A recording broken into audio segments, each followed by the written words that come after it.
Après avoir appris du premier film comment obtenir le nom d'utilisateur et le mot de passe pour accéder à l'arbre généalogique, dans le deuxième film, nous voyons comment corriger les erreurs actuelles dans l'arbre généalogique, qui est passé d'un livre papier à un livre numérique disponible en ligne.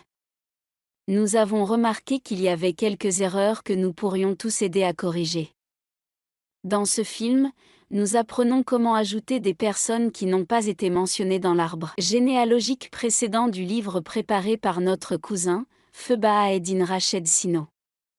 Nous ajoutons également les nouveau-nés qui sont nés après 1983 et qui n'ont pas été mentionnés dans le livre à l'époque.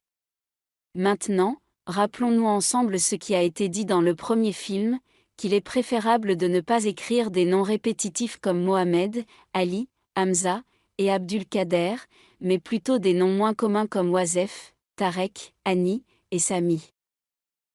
Même s'ils ne sont pas la personne recherchée, il est recommandé de rechercher notre cousin ou notre cousine, car lorsque nous entrons dans la branche concernée, nous pouvons alors accéder aux noms recherchés plus facilement, car il est facile de naviguer dans la même branche.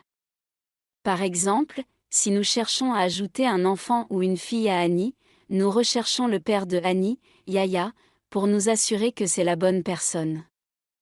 Ensuite, nous allons sur la page de Annie, accédons à la famille pour voir son père, sa mère, et ses frères et sœurs.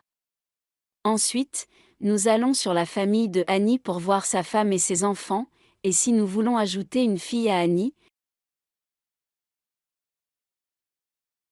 nous laissons cet espace vide et allons au nom de famille pour supposer qu'il a eu une fille nommée Nadia.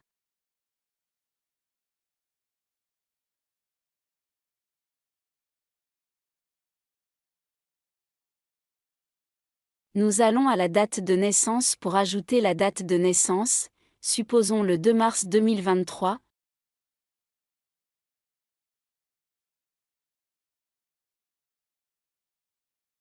Et les informations supplémentaires sont facultatives. Nous appuyons sur Sauvegarder.